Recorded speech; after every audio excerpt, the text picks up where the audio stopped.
You think you are listening to this. You think you chose it, pressed play, settled yourself, and now you are here, present, taking it in. But if I could see you now, I would see a body half slumped, breath shallow, eyes clouded, fingers twitching toward the phone, mind jumping ahead to what comes after this. You say, I am here. I say you are mostly not. Only a tiny % of you is actually present. The rest is wandering, rehearsing, worrying, dreaming. Already you are drifting. Notice it. Not later now. Feel the weight of your body where you are sitting or lying, the simple heaviness, the contact with the chair, the bed, the floor. At the same time, listen to these words, both together. Not just the words, not just the body, both. You have just done something you almost never do. You divided your attention. For a brief second, you stepped a little out of the dream. Do not hurry past this. You live in what I call waking sleep. You walk, talk, work, love, fight, buy, sell, and you think this is awake. But look closely. Almost everything in you happens without your participation. An impulse arises and you follow. A thought appears and you cling to it. An emotion seizes you and you become it. You say, I decided, but if we examine the moment, we find no one deciding, only urges, habits, voices, stronger or weaker, one winning this time, another next time. You are like a coachman asleep on his seat while the horses run and the carriage sways on a dangerous road. The coachman once had reins in his hands and a destination in his mind.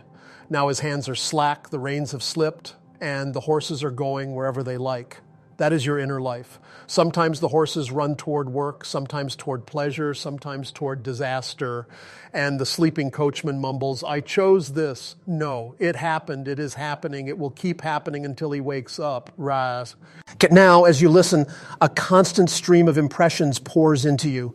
The sound of my voice, the background noises of the room, the pressure of clothing on your skin, the light behind your eyes. At the same time, a stream of thoughts runs on. Do I agree with this? Is this useful? How long will this be? I hope he says something practical soon. Beneath those thoughts, another hidden stream of feelings flows. Doubt, boredom, slight irritation, faint hope, a vague hunger for something real. All of this is going on in you automatically. Did you call any of it? Did you choose any of it? Or did it simply arrive? Begin to see that you are not one solid, conscious I. You are a crowd. One eye says, I want to grow, I want to awaken. Another eye says, I want comfort, I want entertainment. A third says, this is nonsense. A fourth says, no, this is deep. All of them use the same word, I, but they contradict one another every hour. This is the comedy of your inner life, a swarm of little eyes, each putting on the mask of the king for a moment, shouting orders, then vanishing. And you never notice the costume changes. You believe there is one stable ruler. There is not. Listen carefully. A puppet cannot free itself while it believes it is the puppeteer.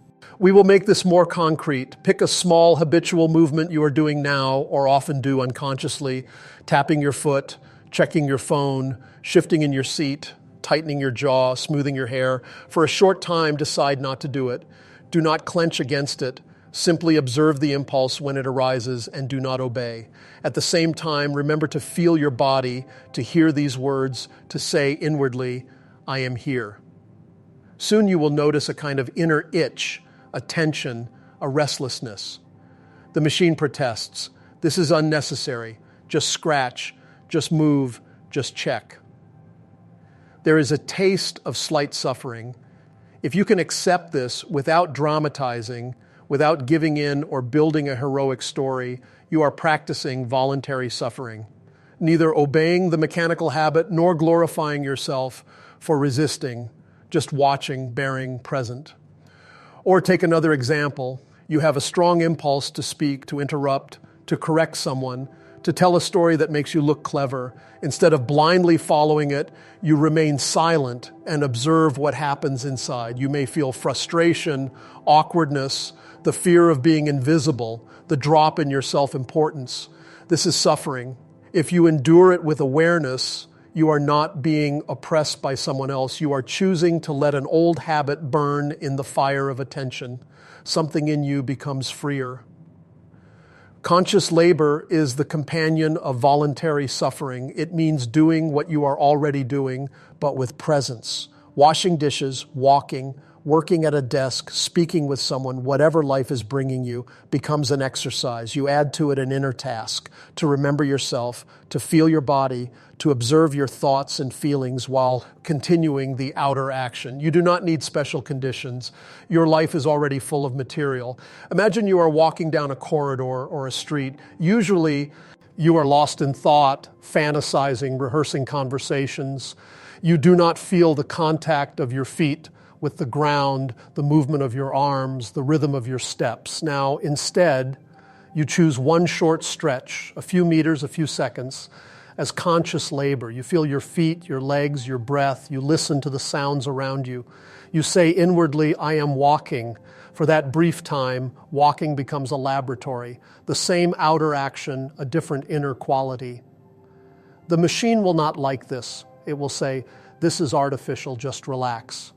It does not want a new master. It wants to continue ruling under the illusion that you are the one in charge. So it will send you boredom, skepticism, and 1,000 excuses. Voluntary suffering is to stay with the effort despite this resistance, not grinding your teeth, but calmly, steadily, again and again. Right now, where you sit, take 1 minute of conscious labor. Do not time it precisely, just approximate. For this minute, whatever you are physically doing, sitting, lying, perhaps holding a device, be fully in it. Feel the contact points of your body. Feel your breath. Listen to my voice as sound, not as commentary. Each time you notice your mind has wandered off entirely, gently bring it back without scolding. This is work. Nothing dramatic, nothing glamorous, yet completely contrary to your usual way of being.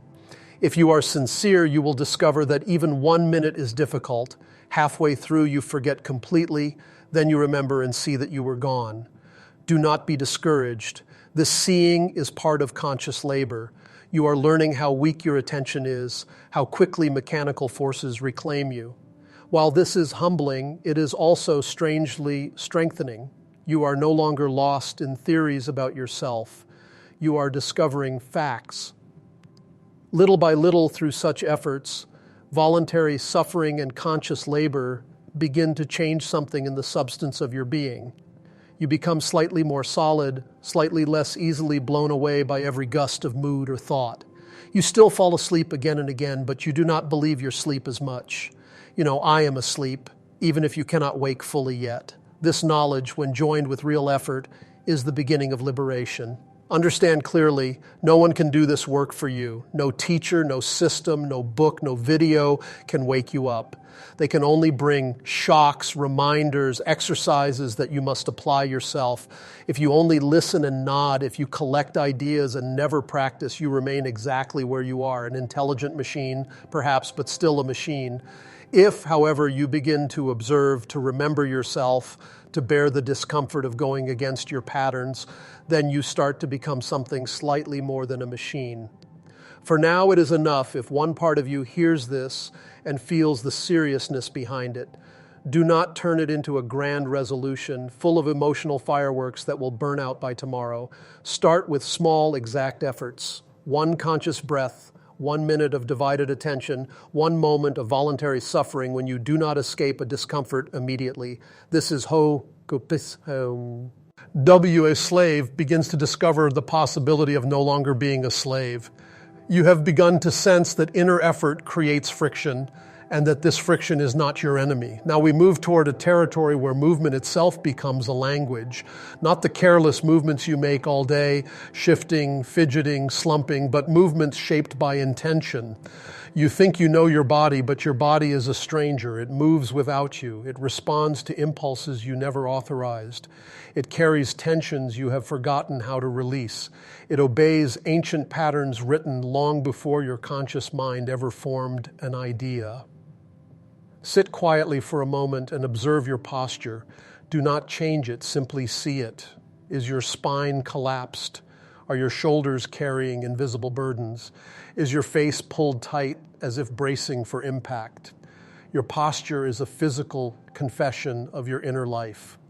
Long before you speak, your body announces your fears, your vanities, your impatience. You imagine you are hiding, but your muscles tell the truth. The fourth way uses movement to reveal this truth, not to perform, not to impress, but to awaken.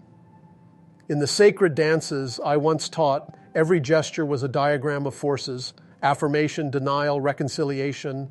Every sequence was a struggle to bring the three centers into one coordinated act. The outer form was precise, deliberate, but the real work was inner, to remain present while the machine tried to take over. You do not need elaborate choreography to taste this. Raise your right hand slowly, deliberately, not in your usual sloppy fashion. As you lift it, feel the weight, the muscles, the slight tremor, then hold it still, not rigid, not tense, simply still. At the same time, feel your feet, your breath, and listen to my voice. 3 lines of attention while performing one intentional gesture. This is a tiny echo of the movements. As you hold the hand, watch what happens. Thoughts: this is pointless, or this feels strange, or I want to put it down. Feelings: irritation, amusement, self-consciousness. Bodily impulses: the urge to drop the hand, adjust, shift, escape. Here you see your mechanicality more clearly than in stillness. When you place the machine under even a small demand, it rebels. Lower your hand gently. Notice the relief. That relief is the taste of slavery, the body celebrating the return to automatic life. You think relief means correctness. Often it means surrender. If you wish to awaken, you must unlearn the belief that comfort is the measure of truth. In this work, every posture becomes a question. Can you remain present in it, or does the posture become you? Sacred movements were created as a way to write cosmic laws into the flesh. But without presence, they are empty. With presence, even lifting your hand becomes a movement of truth. The form is external, the meaning is internal. Remember this as you go through your ordinary life. Your body is not just a vehicle, it is an instrument waiting to be tuned. When tuned, it joins your attention instead of opposing it. And when body, thought, and feeling move together, something new appears, something leaves, like a real I. But this I cannot grow without a direction. You must have an aim, not a vague aspiration, not a noble fantasy, but a precise living aim. Most people's aims are nothing but emotional smoke. I want to be free. I want to be spiritual. I want to be myself. These are not aims, these are slogans. An aim is something you can measure, something you can work toward in the next hour, the next day, the next moment. Without an aim, your efforts scatter. With an aim, they concentrate. Ask yourself quietly, what do I truly seek through this work? Do not accept the first answer. It will be sentimental. Ask again, deeper. Perhaps you want to stop lying to yourself. Perhaps you want freedom from the tyranny of inner voices. Perhaps you want to feel your life as it actually is, not as the dream machine paints it. Whatever it is, find something simple, honest, and real enough to repeat to yourself in moments of weakness. Inside you, there is also something called the magnetic center. It is formed from the impressions you have gathered throughout your life, moments when a higher taste flashed through you. A phrase in a book, a meeting with a remarkable person, a shock of seeing yourself clearly, a sudden sense of presence. Most of these moments were forgotten, but not entirely. They left a trace. These traces gather, slowly forming a center of gravity. This magnetic center draws you toward work, toward truth, toward a different quality of life. Without it, you would never have come here. You would have remained content with sleep. Honor this magnetic center. Do not cheapen it with fantasies of enlightenment or dramatic promises to yourself. Strengthen it through small, real efforts. Make an aim for the next 24 hours, something tiny and practical. For example, I will attempt divided attention once every hour, or I will observe one mechanical reaction without identifying with it, or I will practice voluntary suffering by resisting one habitual impulse. Do not choose something heroic. Heroism belongs to imagination. Choose something you can actually do. Your aim will reveal your chief feature, your primary inner obstacle. Some have vanity as their chief feature, the constant hunger to be admired. Others have fear, the automatic recoil from anything unfamiliar. Others have laziness, an inner heaviness that seduces them towards sleep. You need not identify it immediately, but you will meet it as soon as you begin to work. It will block every effort. It will whisper excuses. It will disguise itself as reason. When you begin to see it, do not fight it with anger. Observe it, recognize its signature, then work quietly against it. This struggle is not glamorous. It is the slow excavation of your real self from beneath layers of mechanical formations. As you begin to unearth essence, you will see that much of what you call yourself is nothing but personality. Personality is borrowed. It is made of impressions from parents, teachers, culture, friends, enemies. It is a patchwork of imitations, conditioned reactions, defensive postures. It has its uses. It allows you to function in the world, but it becomes a tyrant when you believe it is who you truly are. Essence is different. Essence is what was born with you. In childhood, it shone more freely. You saw things directly. You experienced emotions without pretense. You moved naturally. You asked questions because you were genuinely curious, not to impress. But essence stopped growing at a certain point, usually early. After that, personality took over the stage. It became louder, more decorated, more sophisticated. Meanwhile, essence remained small, untrained, hopeful, waiting. This work is to feed essence, not by indulging it, but by giving it the right impressions. Impressions of sincerity, of effort, of self-remembering.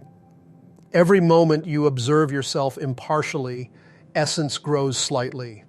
Every time you resist a mechanical reaction, essence becomes stronger. Every taste of presence nourishes it. One day, essence may grow strong enough to become the center of your life. Do an exercise now. Bring to mind a reaction you had recently, an irritation, a criticism, a burst of self-importance. For a moment, look at it from the outside. Was it personality or essence? Personality is reactive, dramatic, noisy. Essence is quiet, simple, direct. Essence does not boast. Essence does not run. Essence does not pretend. Look again. Which was it? If you see that it was personality, do not be ashamed. Personality is a useful servant, but a terrible master. Now sense your body, sense your breath, feel the presence behind your eyes. Let essence speak for 1 second, not with words, but with a quiet, steady awareness. This awareness is small, but it is real. If you cultivate it, it becomes a seed of genuine individuality. This brings us to the heart of the fourth way, the way of awakening in the midst of ordinary life. Other paths withdraw from the world. They seek special environments, monasteries, deserts, caves, silence. There is value in all of them, but they require conditions that most human beings cannot maintain. The fourth way says, life itself is the school. Every irritation, every conversation, every disappointment, every desire, every fear, every routine, every breath, these are the materials of the work. You do not need to escape your life. You need to enter it consciously. When you wash dishes, you observe yourself. When you speak with someone, you attempt divided attention. When you notice automatic irritation, you practice voluntary suffering and do not express it blindly. When you walk, you feel your steps. When you feel shame or pride, you see the personality and turn inward toward essence. Nothing is wasted. Everything becomes fuel. Right now, feel your body again. Feel the breath as it moves. Listen to the sound of my voice and quietly affirm, not as poetry, but as fact, I am here. When it vanishes, bring it back. When attention collapses, rebuild it. When the machine takes over, observe it without self-hatred. This is the work, not in this moment only, but in countless small moments that follow. Do not wait for a perfect time. There is no perfect time. Do not wait for clarity. Clarity grows through effort. Do not wait for a spiritual mood. Moods are clouds passing. Whoa. Arc when you are tired, when you are irritated, when you are bored, when you are inspired, when nothing in you wants to work. These are the moments that shape your being. And understand something essential. There is no final awakening. No permanent state in which all struggles end. The work is ongoing because sleep is ongoing. Every moment you remember yourself, you are beginning again. Every moment you see your mechanicalness without flinching, you are beginning again. Every moment you practice conscious labor or voluntary suffering, you are beginning again. There is no conclusion. There is only the next moment and the quality of your presence in it. So I leave you not with comfort, not with a tidy solution, but with a simple verdict. The work continues. Life will test you the moment this ends. You will fall asleep again, certainly.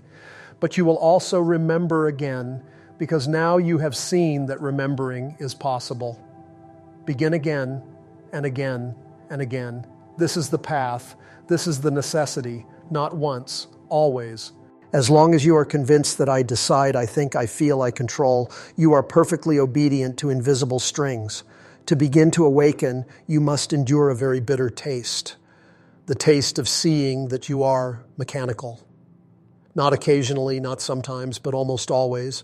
Your movements, your speech patterns, the phrases you repeat, the reactions you have, the fantasies you live in, these run along grooves worn deep over years. You are a machine that has learned to say I, to see this is not pleasant. You may feel resistance even now, a tightening inside, a protest. This is too harsh. I do make conscious decisions. Yes, sometimes. A sleeping man sometimes shifts position in his sleep. That does not mean he is awake. I am not interested in your opinion about how awake you are. I am inviting you to verify it for yourself, scientifically, experimentally. Right now we will begin the experiment. Do not imagine, do not philosophize, simply observe. Take one breath in and out exactly as it is. Do not improve it, do not deepen it, just see it. Watch the air entering, the chest moving, the slight expansion of the belly. At the same time, feel your right hand from the inside, the volume of it, the faint buzzing in the fingers, the skin, the warmth or coolness. Breath and right hand together. See if you can include both in one field of attention. In this moment, something unusual is happening. Normally, one part of your machine occupies the entire stage. Thoughts, or a strong emotion, or body discomfort. Now you are asking different parts to appear together in the light. This act already disturbs your ordinary sleep. The machine does not like this. It prefers the automatic movements that cost you nothing and give it full control. By this simple effort, you begin to take something back. You might say, fine, I can do this once or twice, but what does it change? Understand. D, the prison you are in is made of repetition. The prison is not outside. It is these automatic habits inside you. They use your life energy. They use your time. They use your relationships. To see them, really see them, already cracks the walls. To change them, you must first observe them without trying to fix them. This is the first great act of inner work, impartial self-observation. Self-observation is not self-criticism. It is not sentimental self-pity. It is not self-analysis in the armchair of imagination. It is the act of looking directly at what is in this moment in your thoughts, emotions, and body without smoothing it over, without explaining it, without calling it good or bad. You become both scientist and specimen. You study your own machine. Right now, try it. Turn your attention inward as if you were looking with a clear, cold light, but a light that does not hate what it sees. First, notice the state of your body. Is there tension in your shoulders, your neck, your jaw, your forehead? Do not release it. Simply see it. Next, notice the speed and quality of your thoughts. Are they racing, sluggish, scattered, focused? Listen to them for a moment as though they were voices in another room. Finally, sense the emotional tone behind these thoughts. Is there impatience, curiosity, skepticism, hunger, resistance, hope? Give it a name if you can. Mild irritation, eager interest, doubt. Do not argue with it. Just register it. This act is already difficult. You have been trained to either drown in your inner states or run away from them. To simply see them is a new movement. At this moment, there are two of you, the one who is observed and the one who observes. One is mechanical, the other is not. The difficulty is that this observer very easily falls asleep again and merges with what it sees. A thought arises, this is boring. If you do not notice it, the observer disappears and only boredom remains. You are again identified, again in waking sleep. Self-observation must become ruthless, but not cruel. You must be willing to see everything, your lies, your vanity, your fear, your laziness, your envy, your constant self-justification, your tiny hypocrisies, your cowardice, your mechanical generosity, even your mechanical spirituality. If you observe only your beautiful qualities, you are decorating the bars of your cage. You must see the cage itself. Right now, try a simple test. Recall the last time today you complained aloud or inwardly, maybe about the weather, your health, someone's behavior, your own failures. Let one example come to mind. See the scene. Listen again to the words you used, even if they were only inside your head. Now, instead of justifying or condemning, observe what was really happening in you at that moment. Was there a tightening in the chest, a heat in the face, a bitterness in the tone? Was there a secret pleasure in this complaint, a small enjoyment in feeling wronged or superior or helpless? Look honestly. Do not look away. If you can see even a fraction of this, you begin to understand how deeply you are bound. You are not only a prisoner, you help maintain your own chains. You repeat the same emotional reactions because they give a certain taste, a certain familiar sensation. You cling to your suffering as proof that you exist. I hurt, therefore I am. But this I that hurts is only a set of mechanical patterns repeating themselves. If you continue like this, nothing real will change. A new job, a new partner, a new city, a new philosophy, underneath the same machine. So we begin with seeing. Over and over, in many small moments, you catch yourself. You see your postures, your gestures, your habitual phrases. You notice how your voice changes with different people. You see how your mind rushes to defend itself, how your emotions flare and fade, how your body curls up or stiffens. At first, this may feel disheartening, so much sleep, so much automaticity. But if you persist, another taste appears, a strange, sober joy that comes from seeing clearly. This joy is not sentimental. It is the joy of a prisoner who has finally found the outline of the door. To deepen this, we must introduce a more powerful shock, the practice of divided attention, which I call self-remembering. Self-observation by itself can become dry, even morbid. You can become obsessed with cataloging your defects, like a collector of insects pinning them to a board. That is not the aim. The aim is to awaken to the fact of your own presence. Listen carefully. Usually your attention flows outward toward things, objects, people, tasks, or inward toward thoughts and fantasies. It rarely does both in a balanced way, and almost never includes the sense of I am here at the same time. Self-remembering is the conscious effort to hold both the outer and the inner together, and in the midst of them, to taste an undeniable fact, I exist. We will attempt this now. Wherever you are, let your eyes rest on something in front of you, a wall, a piece of furniture, a window, the ceiling, even the darkness if your eyes are closed. Look at it simply, without commentary. At the same time, bring attention back to your body. Feel your feet, your legs, your spine, your arms, your face from the inside. You do not need to feel them all clearly. Just begin. Now, in the middle of this seeing and sensing, say silently to yourself, not as words, but as a recognition, I am here. Do not pretend. If you do not feel anything, admit it. If you feel a faint spark, however small, stay with it for a few seconds.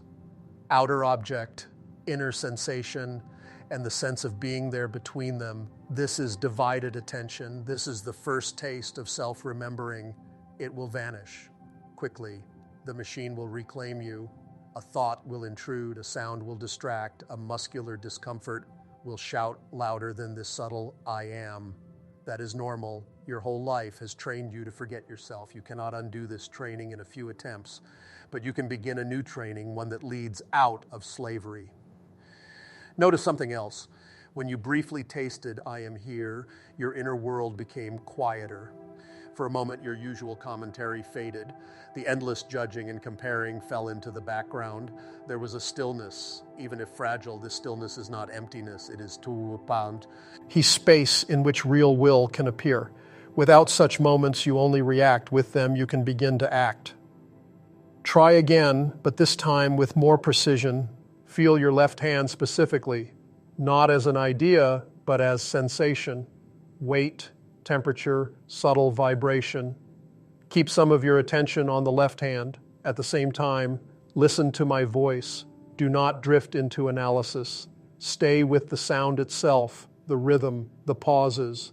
Left hand and voice together. Perhaps you can add a third element, a soft inner statement, I am. Do not repeat it mechanically. Let it arise from the fact that you are noticing. If even for 2 or 3 seconds, all 3 elements are present, sensation, outer sound, inner I am, you have done something extraordinary compared to ordinary life. You have not escaped the world. You have not stopped your thoughts permanently. You have not floated off into some mystical cloud. You have done something much rarer. You have brought consciousness into this moment. The difficulty is not the exercise. The difficulty is your lack of interest. The machine finds this work boring compared to the colorful fantasies and emotional dramas it enjoys. It will tell you this is too simple, too trivial. Surely awakening must be something grand, something explosive. It is lying. Awakening begins in these small, exact efforts in the midst of ordinary conditions, feeling your hand, your breath, your posture, while listening, speaking, working, walking.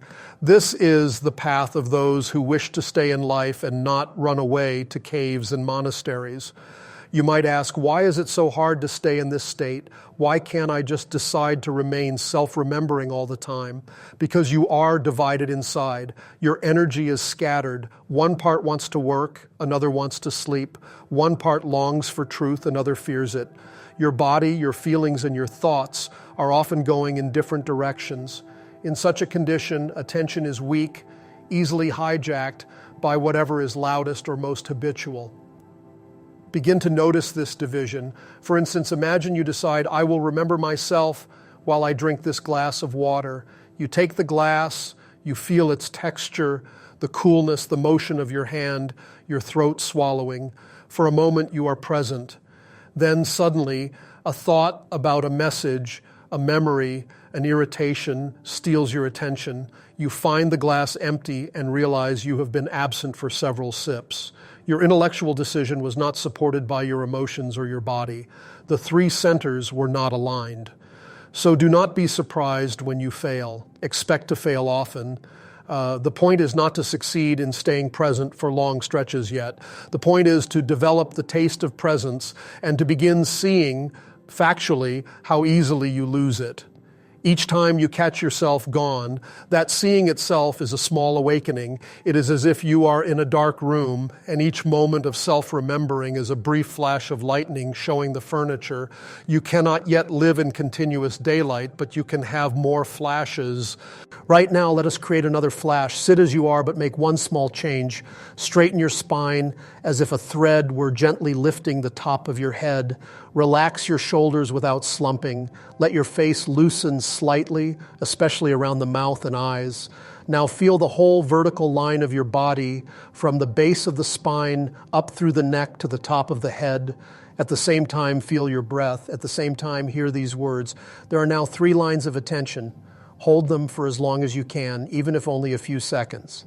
If you experience a slight sharpening of awareness, a sense of being more here, do not rush to interpret it or brag about it inwardly. Stay simple. A dog that has been sleeping in the corner for years has just opened one eye. You are not enlightened. You are not finished. But you are slightly less asleep. You live surrounded by people who have never suspected any of this.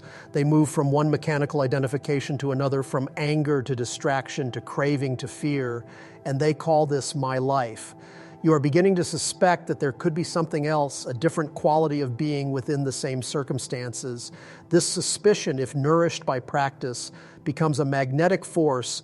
It draws you again and again to attempt self-observation and self-remembering, even when the machine resists. When you forget and fall back into sleep, do not despair. Despair is just another mechanical state. Observe it. When you remember again, even for a second, do not become proud. Pride is another sleep. Observe that too. Your task is not to decorate your inner states with spiritual labels. Your task is to see, and in seeing, to begin to stand apart from what you see. You are not yet free. You are at best a prisoner who has discovered that the door is not locked from the outside, but held shut by his own habits on the inside. Each moment of self-observation loosens the bolts. Each act of divided attention turns the handle a little. You do not need to believe this. You need to verify it. Take today, the remainder of this day, as your laboratory. Several times, without announcement, attempt to feel your body and listen or look or walk at the same time. Catch the exact moment when you lose it. You will discover something humbling and precious. You are lost almost immediately. This discovery is not a failure. It is the beginning of real work. Only one who knows he is lost can begin to find the way. For now, you are between two worlds, the familiar world of mechanical life and the unknown world of conscious presence. You are standing with one foot in each. That tension, if you can bear it without running back to sleep, is the first taste of awakening. You have begun to suspect there is another way of being, but suspicion is not enough. You must understand what in you resists this work, what in you helps it, and what in you is indifferent to it. You speak of yourself as one thing, I, but inside there are different instruments, different centers, each with its own language, its own tastes, its own speed. Until you know them, you cannot conduct this orchestra. Noise will pretend to be music. You have three main centers: thinking, feeling, and moving instinctive. The thinking center deals with ideas, words, images. The feeling center deals with likes, dislikes, attractions, aversions, subtler shades of joy and sorrow. The moving instinctive center governs posture, gesture, habits, breathing, heartbeat, digestion, all the automatic processes that keep you alive and functioning. Most of the time, these three do not work together. One is overactive, another is asleep, a third is misused. You say I, but which one is speaking? Consider a simple example.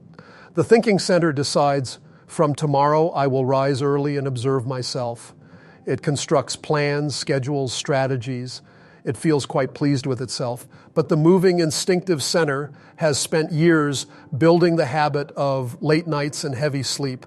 The feeling center associates early rising with discomfort, deprivation, perhaps old memories of being forced to wake for something unpleasant. Morning comes, the alarm rings. Instinctive center wants warmth and stillness. Feeling center sends a wave of resistance and self-pity. The thinking center, half-drowned, whispers, we should get up, but its voice is thin. Guess who wins? Later, another little thinker appears and says, I chose to sleep in. It was wise to rest. You do not see that three different I's have appeared, each in a different center, each claiming to be the same I. Right now, as you listen, one center is dominant. It might be the thinking center, analyzing, judging, comparing what I say with your knowledge. It might be the feeling center, reacting with excitement, suspicion, irritation, longing. It might be the moving instinctive center, shifting your posture, scratching, fidgeting, seeking comfort. See if you can catch which one is loudest at this moment, not as theory directly. Do this. First, bring your attention to your head, not as a picture, but as sensation. The forehead, the temples, the inside of the skull, as if you could feel the quiet tremor there. At the same time, listen to the thoughts about this exercise. Perhaps they say, this is strange, or I like this, or I don't feel anything. Just note them. This is a glance toward the thinking center. Now shift attention to the region of the chest, the heart area. Feel any tightness, openness, warmth, emptiness. Notice the subtle emotional color in you right now. Maybe a soft hope, maybe doubt, maybe a mix. Do not force anything. Simply recognize what is there. This is a glance toward the feeling center. Next, bring attention to your lower body, your abdomen, legs, feet. Feel their contact with the surface, their weight, the simple fact of their existence. Notice any restlessness, any desire to move, any heaviness or lightness. This is a glance toward the moving instinctive center. You have just made 3 different gestures of attention. You see how each region of yourself has its own kind of language. Thoughts speak in words and images. Feelings speak in flavors and tones without words. The body speaks in tension and relaxation, movement and stillness, warmth and cold. Usually you confuse these voices. You think you have a rational opinion, but it is soaked in emotion. You think you feel something, but it is only a bodily discomfort translated into a story. Mixed like this, they create a fog in which you remain lost. The work begins when you start to separate and then unite. First, you separate. This is a thought, this is a feeling, this is a bodily sensation. You stop calling them all I. You say instead, a thought in the mind, a feeling in the chest, a tension in the shoulders. You take one small step back, then you unite them under a new ruler, conscious attention. Try uniting now. Choose a simple outer object near you, a sound in the room, or the feeling of your hand resting somewhere. Fix a small portion of your attention on that. At the same time, feel your chest area as it is. At the same time, be lightly aware of the stream of thoughts passing through. 3 centers, 1 observer. Do not strain. You are not trying to control them. You are simply present to them all at once. If you manage a few seconds of this, something in you begins to align. It is as if 3 noisy musicians suddenly play a single chord that, while not yet harmonious, is at least intentional. This inner alignment is rare. It requires effort. The machine prefers 1 center at a time or 2 stumbling over each other. To hold all 3 under one attention is already a form of self-remembering. You may notice resistance. 1 center says, this is too much. Another says, I can't do it. Another says, what is the point? Good. See these protests as objects too. They are not you. They are habits defending themselves. You are the one who sees them. As this continues, another organ begins to stir, one that is not purely intellectual, not purely emotional, not purely physical, but something of all 3. You have had moments of it in your life when you realized you had deeply hurt someone you love, when you saw your own cowardice nakedly, when you betrayed yourself and could no longer hide. In such moments, there is a special kind of pain, not the pain of physical injury, not the agitation of ordinary emotion, not the confusion of thought, but a burning in the very center of your being. This is the first faint movement of real conscience. Do not confuse conscience with customary morality. Morality is a set of rules given by family, religion, society. It says, this is good, this is bad, do this, don't do that, often without any real understanding. You can obey these rules and remain deeply asleep. You can break them and still, under certain conditions, move closer to truth. Conscience is different. It is not imposed from outside. It is an inner capacity to feel in one simultaneous vision the truth of your contradictions. For example, part of you wishes to be honest and kind to serve something higher. Another part enjoys lying when it brings advantage, enjoys humiliating others when it increases your sense of superiority, enjoys indulging in thoughts you would be ashamed to show. Usually you keep these parts separate. You justify one today, the other tomorrow. You say, I am a good person. Then in another situation, you permit yourself quite the opposite and you refuse to see the link. Real conscience appears when, for a moment, you cannot avoid seeing both together. Let us approach this carefully. Think of someone you have hurt in your life, not in small, trivial ways, but in a way you know mattered, perhaps through betrayal, abandonment, cruelty, cowardice. Do not choose something that overwhelms you, but do not choose something too small either. Let the memory appear. See the scene. See yourself in it. Not as the justified hero of your usual story, but as you were. Notice your face, your voice, your posture, your words. Now at the same time, sense your body here and now. Feel your breath and admit without excuses, I did this.